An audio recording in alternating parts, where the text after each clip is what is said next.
Before we dive into today's episode, I just wanted to tell you about this season's sponsors, Starboard, a company that's been shaping the SUP world for over 2 decades. And these are the folks behind some of the most thoughtful and innovative board designs you'll find, from their touring boards that track beautifully in choppy water to their race boards that respond exactly how you'd want them to do. What I appreciate about Starboard is their approach to building gear. They're not just throwing products at the market, they're listening to paddlers, testing in real conditions and constantly refining their craft. So whether you're exploring remote coastlines like Guest Cal Major or pushing your limits in competition, their boards are built to perform when it matters. Plus, they're committed to sustainable manufacturing practices, which aligns with how most of us feel about protecting the waters we love to paddle. If you're looking to upgrade your setup, or if you're just curious about what quality, innovative craftsmanship looks like, then check out the Starboard website or just go along and see the range at your local Starboard stockist. And all links to Starboard are in the show notes.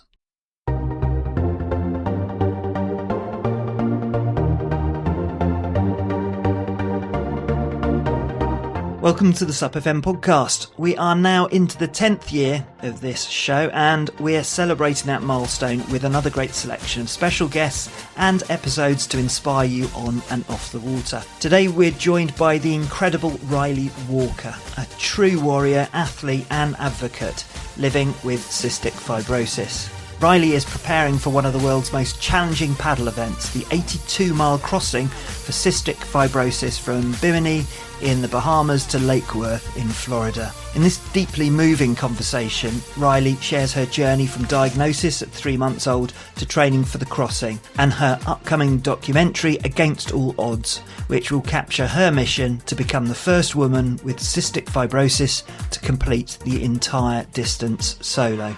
You'll hear how she turns adversity into strength and the mindset she's cultivated to push beyond limits. This is more than just a story of paddling. It's about resilience, purpose, and a very deliberate decision to truly live life to the full. I've talked to a lot of people over the years on this show, and very occasionally when I'm talking to a guest, I get so deeply immersed in the response, I forget what I'm supposed to be doing. And that happened a lot in this chat. So here's the phenomenally impressive Rylee Walker.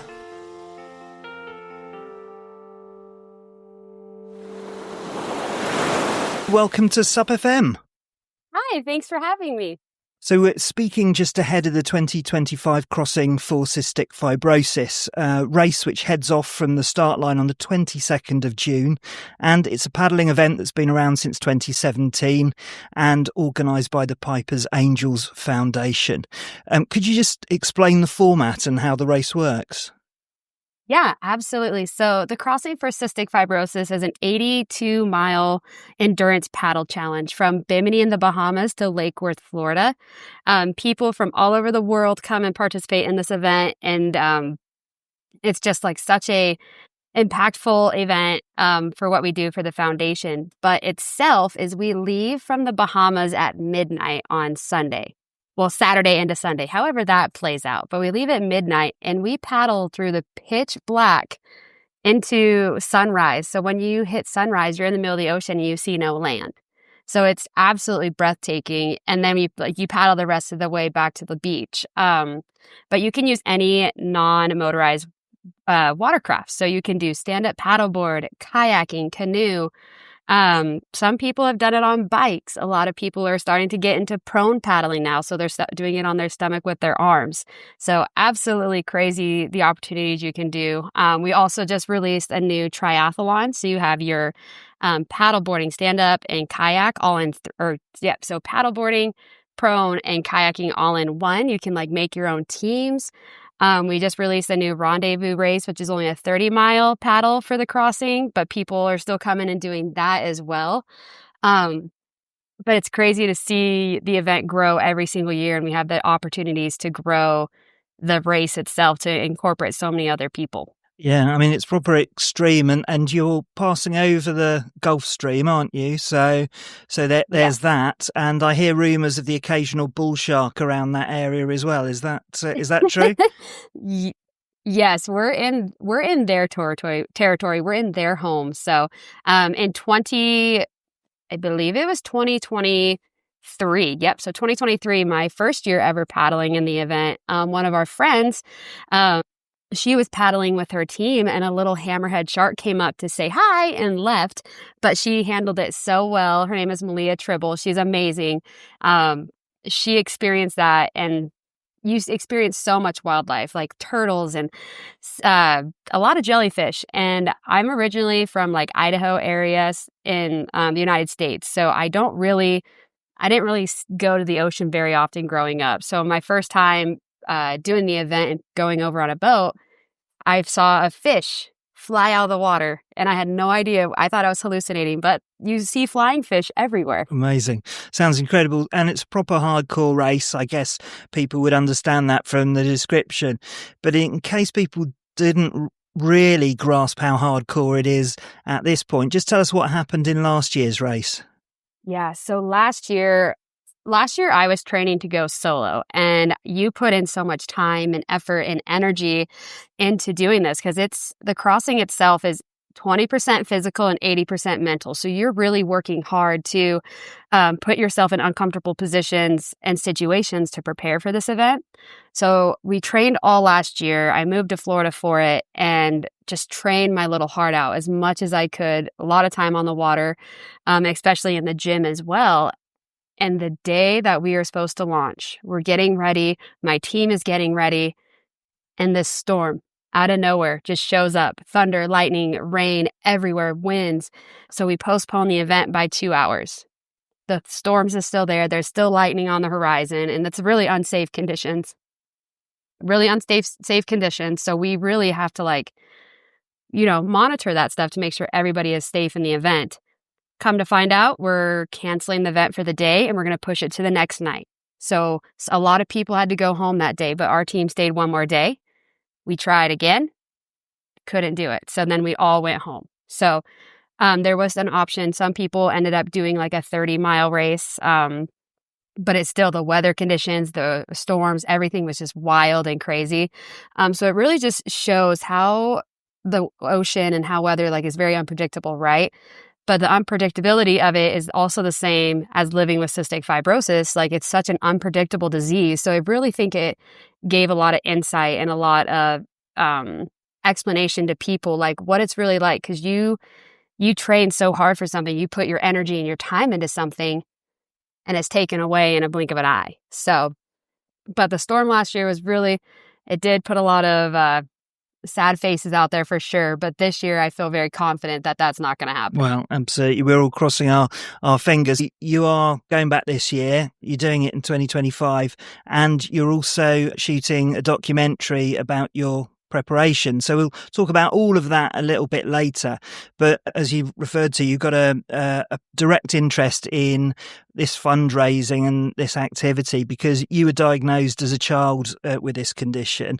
And I know that most people have heard of cystic fibrosis, but could you just explain what it is and how it affects people who live with it?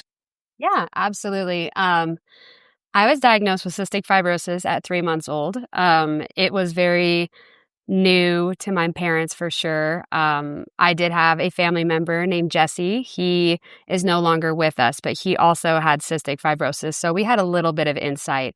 But when I was younger, I felt like I was a normal child. My parents really pushed me to be normal. Even though I had to take medication all the time, do treatments.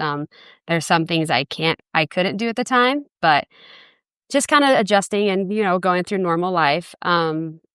And then when I got through high school and stuff, that's really when my health kind of started to decline a little bit than normal than it used to. I was in and out of the hospital for a lot of things. Pneumonia was one of those that just kept reoccurring and kept showing up in my life. But everyone goes through trials in their life to get better and get stronger. And those were my challenges.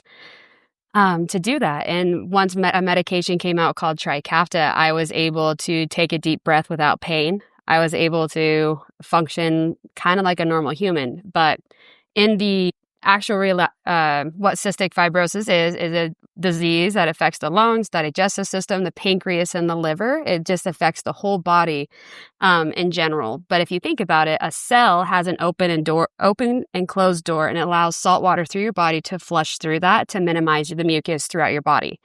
People with cystic fibrosis, we have our nice little cell, and the open door opens and lets everything in, but the outdoor does not let anything out. So that's what causes the mucus to grow and grow. With the mucus being so thick in our lungs, the cilia-like hair structures through our airways, in our small airways and the large, are so, the mucus pushes them down so they can't flush any of the mucus out. So that really is what causes a lot of lung infections, because all the mucus gets in there, your germs get in there, all that stuff. You can't get that out on your own. So you do treatments every day. We have a vest and nebulizers that we do. On the flip side, you also have your digestive system. People with cystic fibrosis, we can't digest our own food very well because the mucus is so thick in our, at the stomach, where your stomach, whatever does its thing, the enzymes food. work. We don't have the enzymes. We don't have the opportunity to have that because it is plugged. It is clogged. So we take medication to do that for us every time we eat. And then like your liver and your pancreas, one thing that's really common with cystic fibrosis is cystic fibrosis related diabetes, because we can't produce our own insulin because our pancreas is clogged. So, and you go into your women and like health, right? Or like your women health and the men's health. A lot of women have a hard time being able to become mothers because of cervical mucus. And I haven't checked it in a while, but 60% of men are born infertile. So they can't have children on their own as well with their spouses. So cystic fibrosis just kind of takes over your whole life in all the aspects. And the amount of different genetic forms of CF is crazy too, because you need to have both, you have to have a mutation from both your mom and your dad. So when you're born, both of them have to carry the mutation for you to have CF. The odds of your child having cystic fibrosis, if you're both carriers, is 1 out of 4. And then 2 out of 4 will be carriers of the gene. And then that lucky number 4 usually doesn't have cystic fibrosis or doesn't have the gene. But I was lucky. My parents were lucky. They had one child and she has CF, and it's me. I mean, that's a lot to cope with. And I've read that you've said that CF has been both a challenge and a blessing to you. I mean, it's a lot to deal with, but could you just explain a bit more about that, really, and how it's affected you personally? Yeah. For me, cystic fibrosis has always been a way for me to find and do something bigger with my life.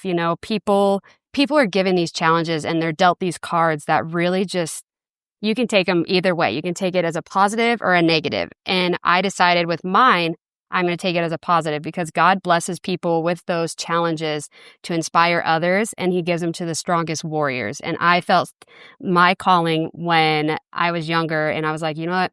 In high school, my friend and I, we hosted a cystic fibrosis walk in our hometown.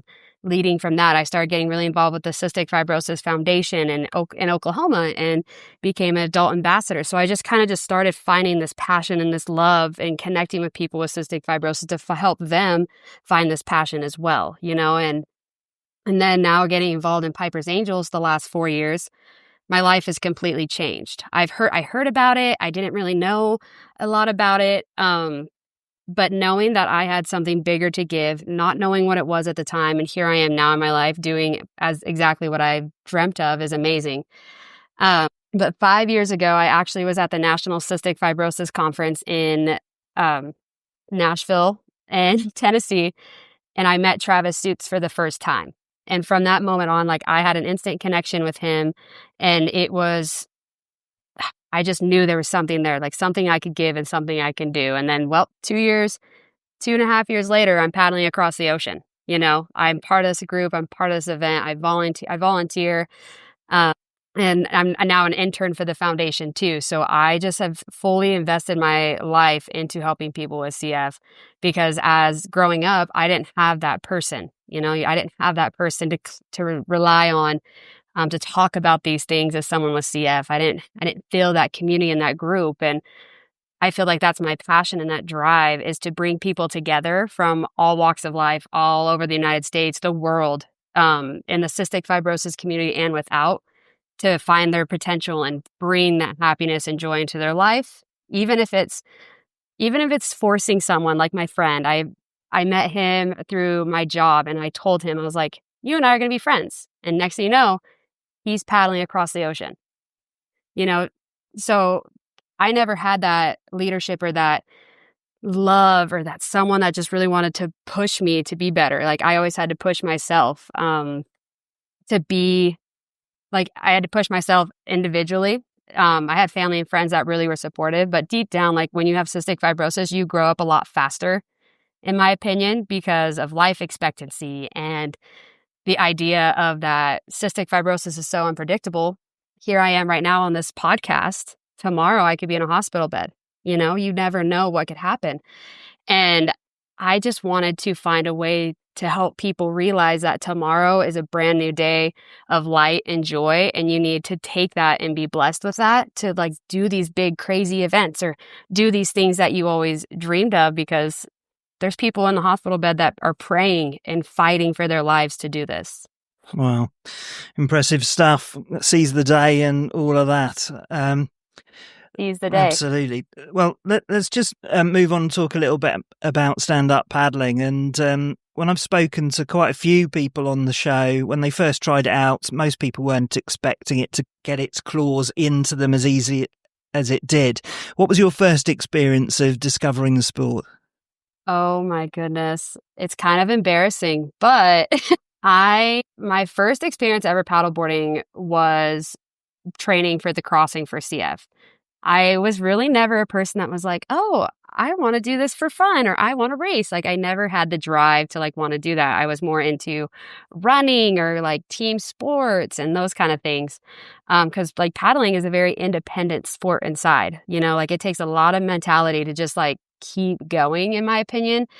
And my first paddling experience was really when I was living in Kalispell, Montana at the time with my roommate. That's when I started training for this event. And I was on a 11 by 30 paddleboard from Costco. You know, like, it was just something to get your feet under and stuff. And as time continued and I started training longer, and I felt this different connection and sense of, like, am I doing it right? Is this something that I really want to do? Because I was so like, and I love the aspect of team, you know, like a softball team, a basketball team. So, like, just being independent, like an independent sport, was hard for me to grasp, but it did help me build a stronger mentality. I went down to Florida in March of 2021 to train for the crossing, and I was there for 3 days. Never set foot on the ocean in a paddleboard in my entire life. Did it take me a couple times to stand up? Yes. But once I found that balance and that drive to want to, like, get better at it, my heart skyrocketed. I found something new, a new challenge I can push myself with. And where I am at now in my life, like, I'm still learning so many techniques and so many ways to paddle and how to get my paddle stroke stronger and faster. And would I say it's one of my top favorite things in the world? No, being truthfully honest, but the drive to just want to fight and get better at it and, like, fresh something with it, you know, something that was new and just conquer something. That's really what's, like, driving me to paddleboard right now. And why did you choose SUP and not something easier, like something you could sit down on, like a kayak or something like that? You know, I actually got asked that question the other day as someone from the gym, and I love the aspect of the challenge. I also love the aspect of flexibility, because you can sit, you can kneel, you can stand, you can do all those things. And I just really wanted to challenge myself, you know, like, I just, in the back of my head, as someone with cystic fibrosis, like, it's always like trying to find that next thing. Like, what are you going to do? You accomplish this. What's something that someone put against you? Like, what are the odds that someone said, oh, someone with CF can't do this? In my head, I'm like, watch me, you know, like, watch me do this. I'm going to get this. It's going to be done. And I like the freeness of being on a paddleboard. I love that I can, like, fully move my body in any direction, any way I can. It just feels more free than being in, like, a kayak where you're sitting the whole time, you know, or like a canoe or rowing. it's just like a freeing feeling. And you're fully in charge, like your balance, your strength, like you are fully in charge of your movements and your body and where you're going. So no, I totally agree with all of that. There are a lot of challenges out there. You said about when you met Travis at that conference, and obviously he made quite an impression. But what initially drew you to attempt the crossing? Because you did it as a relay, didn't you, in 23 before you tried it individually? So why the crossing? I mean, is it just because it was a huge challenge? This is not a small distance to travel. yeah, I actually wrote about this exact question in my like dream journal because like I just needed it's a whole different feeling. And a lot of people come and do the crossing because it is an epic challenge, like it's a bucket list item. But people come back every year because the people they meet and the cause that we're fighting for. And as someone with cystic fibrosis, seeing that all these people gathering to fight for something that I battle every single day to help people live a better life is really what draws me to, in the community itself. From flying out of Montana at the time to go down to Florida and just train for those 3 days, I met so many people with so much light and positivity and energy that just kept drawing me to. Like once you meet those people in your life that give you this spark of joy or this motivation to be a better human, like you want to be surrounded by that. And the crossing itself, the people who you meet from all over the world have that energy. There's people that come to search for that energy, and then they find it and they find their home. They find a sense of community and family. And before the crossing in 2023, when I went down, I actually moved down to Florida 2 weeks before the event, just because of the energy and the love and the drive. Because as someone with CF, I always pushed myself to fight for myself of like, you can do this. But then when you have an army of angels that stand behind you and are paddling across the ocean with you and for your friends who have CF, like that's just such a moving moment. And Travis, like the fact that he started this whole event for his daughter, that is huge. Like seeing your daughter grow up in a community full of love and energy and happiness is what everyone should experience. And that's what the crossing brings. It brings people together for a common goal, but also to bring them together as a family. There's not one single person that I have met during my 4 years now being involved that has not left an impact on my life. So in terms of the race itself, how far in advance do you get to Bimini? Because if it was me, I'd try and get some acclimatise, because it's quite hot, I'm guessing. And second, the Bahamas isn't the worst place in the world to spend some time preparing. So how does all of that logistics start? Yeah, so the logistics of the event itself is a lot of people arrive Wednesday or Thursday before that Sunday we're paddling. So you're there for about 4 days. I really take pride in being part of the Bimini Dream Team, so the volunteer team that goes and sets up, because I love knowing that people are going to come and experience this, and I want to see everybody's faces, right? When they get through that door and they're like, we're here, we're doing it. Like, I want to be that bubble and that energy that's like, you're here. So I go with the team early. Like this year, my team is actually going over on Monday. So I'm going to be in the Bahamas for a week to adapt, since I'm not living in Florida anymore. But being there for a week to adapt, setting up and relaxing and taking that time to just prepare mentally, because there is so many events that go on while we're in the Bahamas that it goes so fast. Like it's a blink of an eye and you're paddling across the ocean. But people usually get there Wednesday, Thursday. We have events on Thursday. We have our poolside social where everyone gathers and listens to motivational speakers and meets everybody of all walks of life that have come to this event. And then on Friday, we have our beach cleanup with 4 Oceans in the Bahamas. So we all gather together and pick up trash throughout the whole island and on the beach to give back to the island, to keep it clean. Following that, in the evening, we have our Bimini Big Game Dinner. So we have like a buffet style where we also listen to more motivational speakers and just gather together to celebrate what we're doing, because it's like you said, it's not an easy journey to paddle across the ocean. But all the people that are there, that are part of this, the captains, the crew, the paddlers, the volunteers, they're there for this. They're there for that energy and that drive to do something epic, and to be around their family and their friends. So, and then Saturday, the one that really sticks out to a lot of people is the paddle out ceremony. And I remember standing there in 2023 down on the beach with all these other people with cystic fibrosis. I had Piper to my right and Tyler Engel to my left. And I'm standing there looking at all these amazing humans that are paddling for my friends and I for a disease that we fight every single day. And the energy and the love that comes through that community is breathtaking. So we paddle out into the ocean and we carry a rose to honor those who have cystic fibrosis, who will have cystic fibrosis, that are born with it and all that and get diagnosed, and those who have passed with cystic fibrosis. That is our way of honoring those individuals. And every year I meet somebody with cystic fibrosis and hear their story, and I paddle for them. You paddle for everybody. It's not just about yourself. It's not about one person. It's about all people with cystic fibrosis, everybody. So that event is usually pretty emotional and impactful, and the energy you just get from it.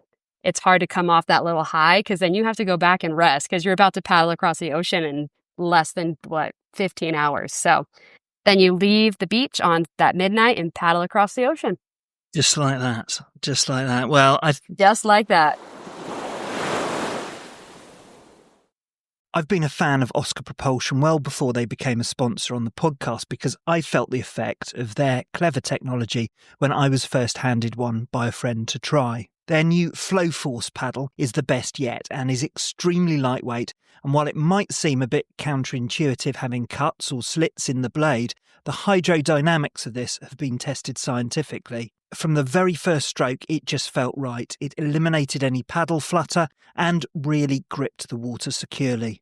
The tech is designed to reduce the impact on your body by balancing the force distribution. It makes the stroke feel lighter, but it converts more of your effort into pure forward motion, meaning less fatigue and more efficiency. It's about making your time on the water more effective, helping you spend more time paddling and reducing recovery time. This is serious, innovative and game-changing technology which really makes an immediate difference. If you're curious about technology that helps you enjoy paddling more while being kinder to your body, then head over to the Oscar Propulsion website, where you can learn more and see the exciting brand new Flow Force paddles. And if you see me on the water, please ask me, because I'd be very happy to lend you mine, but I do want it back. Thank you to Flow Force from Oscar Propulsion for their support for the show. Go to oscarpropulsion.com or follow the link in the show notes to find out more. This episode is supported by Paddle UK, the national governing body for stand-up paddling in the UK, and the team behind one of the biggest and most exciting racing opportunities on the horizon. In 2026, the ICF Stand-Up Paddling World Cup is coming to the UK for the very first time on the sparkling waters of the English Riviera in Torbay. And it's a major moment for British SUP and a chance for international competitors to race on a world-class stage which is set against a spectacular backdrop that rivals any global venue. And if you're aiming to be there, whether you're racing for your country or for your personal best, the best time to prepare is now. The 2025 Super Festival, happening this September, will offer the perfect tune-up, elite-level conditions, coastal race formats, and a dry run at the exact venue that will be hosting the World Cup next year. So whether you SUP for fun or are competing for medals, come and join us early for a multi-day festival of SUP and get race ready on the Riviera. You can find out more about the Paddle UK Super Festival and the World Cup in 2026 by clicking the link in the show notes. Well, I think with all of those motivational speeches and then the paddle out, you're psychologically just about ready to get on with it, aren't you? Exactly. Because a lot of it, I will say, when I was standing on the beach to paddle out my first year, the nerves and the feeling I felt of fear was there. Like, I could feel it underneath all my skin, like pins and needles. Like, what's going to happen? What am I doing? I'm crazy. I'm losing my mind. How did I get here? and you look to your left and you look to your right to the other paddlers and the people behind you, and all of that goes away. You are just in this sense of, for me, my personal experience, like I was in this sense of relaxation because my friends and family that were there came down. We all hold hands and we're getting ready together. Like it's not just, and it's people I just met, you know, I met you 2 days ago, your family, your friends, you're part of this, you know, and when I launched off that beach and I heard the cheers and the excitement and the love and energy from that beach, I knew I could do this. Incredible. So how do you prepare for that? I mean, you mentioned that you were in Florida last year. I mean, now you're in Idaho, which would be ideal training locations if you were doing a mountain challenge, but it doesn't have much, Right. as you said, of an ocean to practice in. So how do you prepare yourself for this sort of adventure?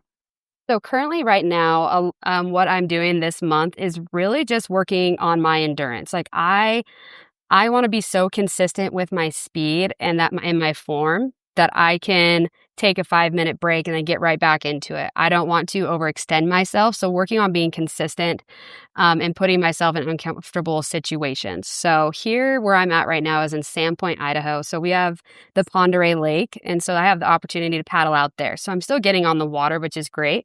I have a great gym here that I go to every day. Back home in North Carolina where I live with my husband, because I'm just visiting family right now. We have open ocean 20 minutes away from us. We have an intercoastal that I can paddle on. But honestly, just time on board anywhere you are is such an important thing.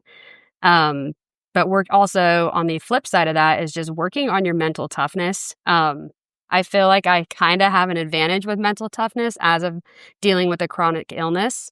Knowing that you have to fight to be able to do the things you want to do, be consistent with treatments and medications to be able to function during your day. So I feel like I have a small advantage there, but the physical aspect of your body wanting to quit on you and wanting to like stop and you're tired and building that mental toughness, I'm like, nope, 5 more minutes. 10 more minutes. That's really what I am currently focusing on right now for my going solo. Absolutely. It's the psychological game you play with yourself when you're doing a stamina event. And it's exactly right. 5 minutes or, you know, I'll just do it for another 2 minutes and then it's another 2 minutes and then you kind of just build it up like that. That seems to be the way that most people sort of deal with that. And how do you deal with the overnight? Because obviously, as you say, you're starting paddling at midnight. You know, most people don't tend to do a huge amount of exercise sort of like that. How do you train for that overnight exertion? I'm going to be completely honest with you. I paddled twice in the night, and both times we're at an event that the crossing puts on called the Night to Light, where we start paddling at 3 a.m. and paddle into sunrise and finish around 9 o'clock. Those were the only 2 times I ever paddled at night is when I was down there. It's something that a lot of people fear, for sure. I totally understand because coming from Montana and then paddling in the ocean for the first time and I'm in the dark, I don't know what's going on. There's also a sense of control and calming peace from what I felt. When you're out in the middle of the ocean, we're not blasting music at night because of safety and all this stuff. So you're just with yourself, your team, and the water. So it's just such a calming sensation, especially for me, is like life is always chaotic, right? You always have things going on, but this is an opportunity for you to mentally check in, mentally relax your body. You're in the ocean. You have your support team. You're doing something amazing and epic. This is your time to relax. And especially when you hit that sunrise peak, you just conquered that. Like you just conquered a fear you didn't know you may had, or maybe you do have a fear of open ocean or being in the dark, you know, but having that support and that team with you is really what got me through it. But yeah, I only paddled twice in the dark beforehand. And then I just kind of went out and winged it and learned from it. Well, you get your night vision in there. It sounds like you got a team that goes with you as well. So that would help with the navigation. And I guess, you know, clear skies and whatever the state of the moon, you'll have some sort of light there. So you'll be able to see. Yes. And behind you, when you leave from the Bahamas, you still have the light of the island. Right. But when you get so far out, it's gone. Right? Like you don't see anything. So you are in complete darkness. Besides, like your boat has a safety light. My team, my first year, they all had glow sticks on. They were having fun and just like brought the energy for it. So Amazing. And what's your refueling strategy? Because obviously, as we mentioned, it's quite warm there, so you need to be quite close to your rehydration and electrolytes and so on. And do you have any sort of snacks and food preferences that you like to eat when you're in the middle of the night? I do. A couple of them are kind of weird, so just you can't judge them until you try them. Okay, that's all I gotta say. Go on. But for hydration, that's something that's really important, especially for someone with cystic fibrosis, because when we sweat, we don't sweat normal. Like, it's not just like the droplets of sweat, right? We kind of sweat salt crystals because we are lacking. So, yep, It's so gross, but it's great. So we just have to be. It's inconvenient, isn't it? It is very inconvenient, but you always can make fun jokes about it and play it off like, oh, do you need some seasoning for your food? Here you go. Like, just kind of go about it. But for my hydration, I really am focusing on a salt-based hydration because for me personally, like, I sweat tremendous amounts, and I need to have that refill. So every hour is when we'll refill our hydration packs. And my game plan for myself is, one, to start out with electrolytes for the first hour and have my waist pack on. The second, and that's 4-liter pack that I'm carrying. So then my next 4 liters is just water, and I'm going to be going back and forth and alternating. I'll be using Rylee, produced by Redmond Salt. It specifically helps with people with chronic illnesses, and it helps rehydrate you quickly. They're absolutely amazing. They're based out of Utah. Love that team. But for nutrition and food wise, a couple things that have been very beneficial is, you take like a potato and cut it up really small and put salt on it. That is one of those snacks you never knew you needed. Having a wide variety. So like, you have your peanut butter and jelly sandwiches, right? Quick, little, easy. Definitely a lot of fresh fruit for me, because that cold and freshness is really what helps me. And then using like Tailwind here and there. One of my big goals is not to use a lot of caffeine, because I'm not very good on caffeine. I don't do it anyway, besides like pre-workout. But here and there, if I get a couple jelly beans, I'm good to go. Like, that's my pickup sugar that I need. But I really don't plan on eating anything big, because my body doesn't function well on that. Yeah. I mean, it's strange. People's nutrition strategy for long ultra races are really variable. And I've heard some really strange stories. I mean, the recent SUP 12 race that I was on, there were bananas, which you'd expect lots of people to have. And your potatoes, that sound brilliant. You need something a bit savoury, don't you? You don't want all of that sweet stuff. Yeah, exactly. The weirdest one was, and this is a very UK dish, it's a pork pie.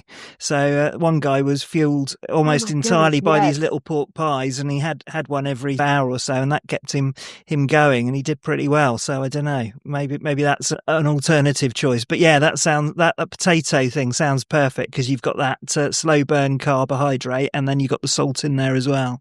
Exactly. And sometimes, like, you never really know when you're out in the middle of the ocean. Like, when I did it my first year, the fact that I was like, oh, I just really just want pickle juice. The fact that I brought pickles, like a thing of pickles out there, and just drank the juice, that was a game changer for me. My body was happy, because you never know. You could want something super sweet, super salty, super savory. So having like a variety while you're out there, but just being really consistent with your hydration in this event is really important, because people can get dehydrated like this. If they're not drinking and hydrating, and especially when the sun comes up, like, that's going to be one of the biggest downfalls. Yeah, sort of drink before you're thirsty, eat before you're hungry, that sort of approach. Yeah, exactly. Being on top of your hydration. And you've talked about the specialist nutritional hydration you need because of your condition. In terms of just general training, what role does recovery and also breathing techniques play in your preparation?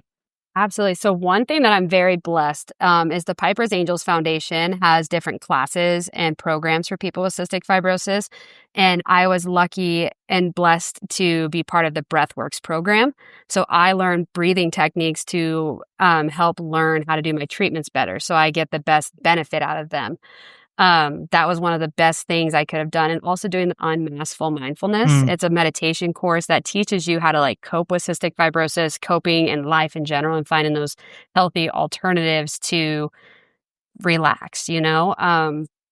So having all those skill sets in the background, using that during my training and has been very helpful. And then switching over to the treatment side, I'm pretty blessed with with CF right now. Like this is the healthiest I've ever been, compared to when I was 20 years old and I was 95 pounds, skin and bones, you know, like I wasn't digesting my food. I was just like a walking twig that blew in the breeze. But it was nothing I could do. You know, I could eat like 3 grown men combined. Yeah. You know, like you try to get all the nutrients, but my body wouldn't allow it. But now I'm the healthiest I've ever been. I finally am at a stable weight that's healthy for my age and height. And I can physically run like 5 miles straight without just like, you know, Wow. my lungs giving like me issues. So being on top of your treatments is one of the best things. And I don't have to do them as often anymore.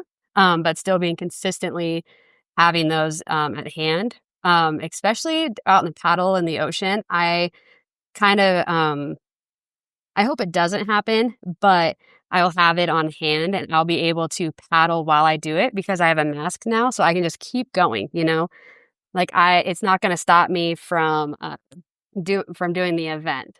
Amazing. And as we mentioned up top, you've crowdfunded finance for a documentary to cover your attempt this year. So what inspired you to share your story in this way? You know, growing up, I saw a lot of people that I looked up to with cystic fibrosis. And now being involved in the crossing, I really wanted to showcase what that event really looks like in the full specs of it. Like especially as a woman with cystic fibrosis, I haven't seen a documentary. There hasn't been a documentary made yet about the crossing as someone with CF as a woman, especially attempting to become the first woman with cystic fibrosis to complete the full 80. I just felt like that is such a monumental moment that can just inspire a community and put a light underneath. And once it was talked about, I was like, I'll do it. You know, like I had the small idea. And then it's growing out bigger. And then I met my videographer, Andrew, and everything just kind of has grown to where it is now. And people always have had odds put against them, no matter who you are, where you live, so like where you live, if you have an illness or not, like everybody has something against them, fighting against them to not let them achieve their goals. So if you think about my documentary that's being created is called Against All Odds, because never in a million years did I think I'd be paddling across the ocean with cystic fibrosis. Never in a million years I thought I would take these steps into some leadership position to find a way to inspire other people with CF. Like these are things that were already assumed I couldn't do. So all the odds were put against me. And here I am proving all those people and all these thoughts that people said against me, or the thoughts they had about cystic fibrosis, proving them wrong, because we are warriors. We fight every day to be where we are and be who we are. And one thing I really was thinking about the other day that really kind of hits home is CF stands for cure found, right? Everyone's fighting for a cure and we are trying to live normal lives. But deep down, when I think about it, CF also stands for courage found, because people with CF, we fight every day. We have to fight the battles and get the energy to do that. And sometimes you need a little extra boost. Sometimes you need that inspiration from someone else to get where you want to be. And I think CF is stand for courage found. And without cystic fibrosis, I don't know if I would have the courage to step off that beach, or if I didn't have CF, like I wouldn't have the courage to be where I am today. Wow. So, I mean, and I guess, you know, it's the uncertainty, which is so difficult as well, because you never know from one day to the next if you're going to have enough energy to do whatever. You're sort of on unstable foundation. So trying to deal with that every day, you know, requires some real sort of mental fortitude in order to push through. Exactly. And I think that the idea of building a strong base foundation for yourself as just a human in general is super important. Like believing in who you are and what you want to become, and who the people you surround yourself really play a huge impact in that. And the people that I've met in the crossing have become lifelong friends that inspire me every single day to push myself. They also respect when I have to rest. They also respect that cystic fibrosis is there and they don't treat me any different. You know, like you would, if you saw somebody on the, like, let's say you saw somebody in the hospital who couldn't get out of bed, you know, you would probably be more gentle with your words, or gentle being around them, not pushing them, you know, whereas like the friends I've met, they don't look at me as someone that's sick. They don't see me as someone with cystic fibrosis. They see me as a woman who is powerful and wants to do good things and be healthy and strive to be a better person.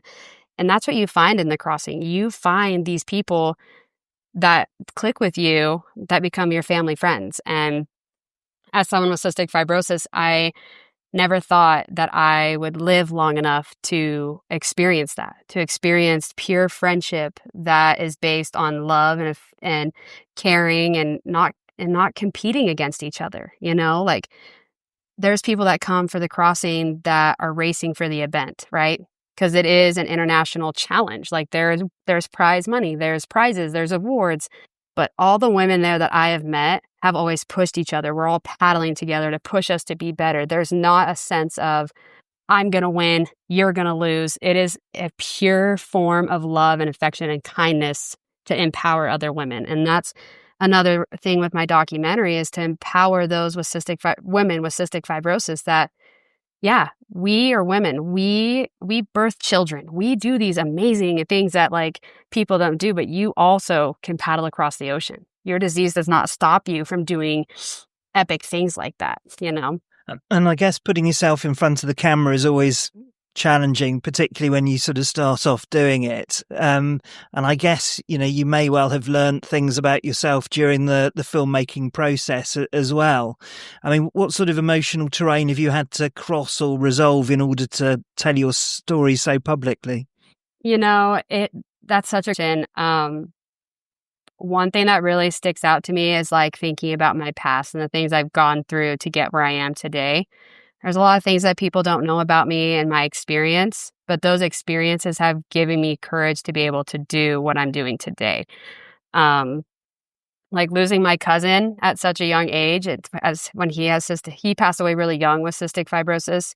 Having that mental blockage in my own mind, that my cousin, who had the same mutation, the same genetics of cystic fibrosis I did, that when he passed away, I believe he was 26. I'm 25 right now. So having that mentality, like having that thing in the back of my mind that's like, okay, 26 is right around the corner. That's when your cousin passed. That could be you too. Trying to find a way to move past that and like get over that barrier, because that's a year away, you know?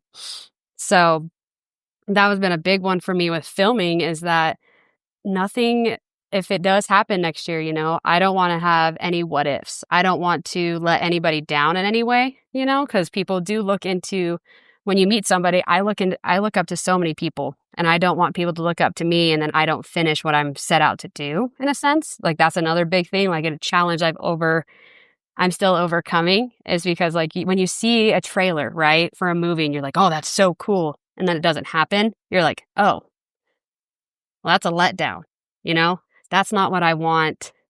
That's something I have to overcome and move past. And that's a challenge that's facing right now.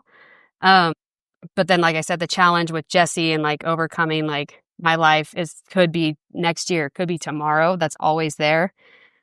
But one thing I really learned about myself in this filming process is that I am not changing who I am for this film. My personality speaks throughout this whole film. If you know who I am, you know exactly, like this film is 100% me. It's not, I'm not going to let it change who I am. Do I love hearing my own voice? No, I know I don't. You get used to that, I can tell you. Oh, I'm trying. I like hear myself sometimes and I'm like, what was going on in my head? You know, like what was I thinking? But just overcoming idea that cystic fibrosis, as well as it's a rare disease that a lot of people still don't know about, but I have the opportunity to share that with people. If I hate my voice, whatever. The words are out there. The heart and the energy and love that I am putting into this documentary and putting into sharing and spreading awareness for cystic fibrosis, that's the true meaning. So knowing that I'm here and doing what my heart set out to do in this film, and that's really that's it, to overcome that. Like, I'm doing what I want to do. I'm doing what I need to do, what I believe is the right thing, and the best way I can provide myself for the CF community is through this. So, well, certainly, if it was only through this conversation, I can see exactly why you're the perfect person to channel all of this, and also your involvement with Piper's Angels. I very rarely, I go from a question to a question, but I know when I've had a powerful interview, because I end up forgetting about the questions and just absolutely getting in there. So well done. You've achieved that as a minimum, but massive power to you. Obviously you're a really powerful representative and a mentor as well. And obviously there are messages that are coming from this documentary, but obviously there are people who are sort of following up behind you. So, as a mentor, what would you say to a young person newly diagnosed with CF who's maybe struggling to process that diagnosis? What sort of messages would you pass on to them? My biggest one is knowing that you are going to show up for yourself every single day. You just got the worst diagnosis you could ever hear. You hear all these odds put against you, like your life expectancy. You're not going to be able to play in sports. You're not going to be able to do this. Like, hearing all the you can'ts growing up or where you are in your life, those are opinions. Those are what people say because, one, they're scared. Two, they don't know the reality of what it's like living with cystic fibrosis. Yes, there are people out there with CF that have it way worse, right? People go through lung transplants. There's people who don't have access to medications, and that's what the foundation's trying to do too. We're trying to help people with that and whatnot. But knowing that cystic fibrosis, you were given cystic fibrosis for a reason. It's just not a coping card, it's not like a card to be like, get out of things. It gives you the strength, it gives you the fight and the power to want to continue to live and inspire other people. I have a great friend. His name is Scott Johnson. He actually has a documentary called Double or Nothing, and he had a lung transplant. And the doctors told him while he was in the hospital, if he does not get a lung transplant, he is not leaving alive. He's not walking out those doors. So if you are sitting in a hospital bed and you hear that, or like sitting somewhere, you get diagnosed, or you have this, what am I going to do? Like, I'm going to die, that death mentality of this disease is going to take me, then that's what's going to happen. Scott Johnson flipped his switch and he was like, I'm making a list of things I want to do. I want to complete an Ironman. I want to do these things. He gets a set of lungs, and he is the first man with a double lung transplant to complete a full Ironman. Right? Like, he just is he is one of the people I look up to, and I'm inspired by him every day, because that's where I want to be. I want to complete these things that people said I couldn't do. So yeah, just taking cystic fibrosis as this is what this is. CF is here. It's in my life, and it's a little piece of my life. I'm going to have a family someday. I'm going to be a mom someday. I'm going to paddle across the ocean someday and achieve these epic goals. Or, you know what? I'm going to walk a mile with my dog today.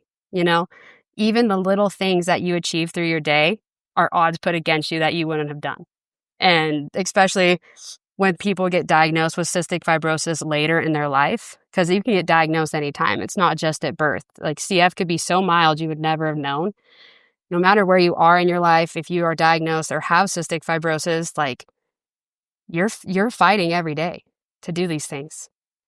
Even just to get out of bed, that's the smallest start, to make your bed. Because there's people out there that don't even make their bed, So having that idea that CF isn't going to stop you from doing these things. Like, you have to fight every day to just to breathe. But every breath that you take, every memory that you make, like that's your life that people said you wouldn't be able to have. All about the mindset, isn't it? Absolutely. And so how do you hope that sharing your journey and your experience changes the conversation around chronic illness? And I guess you've referred to quite a lot of it there. It's all about not accepting the limits applied by others and just really going for it. Yeah, that's like the huge thing is just like, no matter what chronic illness you have, or if you get diagnosed with cancer, whatever it is, every single person's a fighter in their own story. Every person's a warrior at some point in their life. Maybe it isn't an illness. Maybe it's an addiction, and you overcome that addiction. You are a fighter. You're a warrior. And so like when you hear like, oh, Rylee has cystic fibrosis, I don't want the first thing to come into someone's mind and be like, oh, no, poor Rylee, like that's terrible. Yeah, it's a terrible thing. But I want people to see and think of a chronic illness of like, they're a warrior, they're a fighter, they're getting out there every single day to live their life and breathe healthy and breathe easy and finding those ways. I talked to somebody who has cystic fibrosis that just got a double lung transplant. She's currently in her rehab stages now. She is fighting every day, and this is her second lung transplant. Like these things come into your life and these obstacles calve and they're like little speed bumps, but it's not the end, It's not the end of your story. It's not the end of where you can be. And I just really want people to see that cystic fibrosis, especially, like, that's not our story. That's not our end. That's not like that doesn't change who we are as people. It's just a little speed bump we go through every day. It's just like, it's a little sprinkled add-on that makes us even cooler, It's having that positive mindset about it, and that energy is really what I want people to see before it gets into she has this is what it is, First thing, I'm a warrior. That's really the big thing behind it. Well, I hope they're asking you to do some of those motivational talks in Bimini, because I'm all fired up if no one else is. Rylee, thanks so much for sharing your story with us. And if I could make an early request here, it would be great to have you back on again, maybe in the fall, once you've taken part and you've sort of processed your journey. And of course, when your documentary is ready for release, we'd like to sort of do a bit of a revisit on that, if you're all right with that. That would be amazing. That's like, oh, that makes my little heart, little speed buttered, little butterflies. Well, I think the label of inspirational gets shared much too freely these days, but you're definitely that. And I want to wish you and everyone else taking part and the organisers all the best for the crossing 2025. Fair winds and good conditions, and hopefully we can catch up when all is done. Absolutely. So please make sure to follow Rylee, Piper's Angels, and also the Crossing for Cystic Fibrosis. All links are in the show notes. And please keep an eye out for her upcoming documentary Against All Odds when it's released. And we'll make sure from our end that doesn't go underreported. Rylee, thanks again for joining us. Good luck for the crossing, and see you on the water. Thank you so much. It was an honor to be here today. A huge thank you to Rylee for joining us on the show, and thank you for listening all the way to the end. If you enjoyed this episode, the best way you can support us is by telling just one friend about our show, and you can help us keep the podcast afloat by visiting our sponsors, and you'll find their links and details in the show notes. Please don't forget to subscribe or follow the show so you never miss an episode, and until next time, take care, and we'll see you on the water.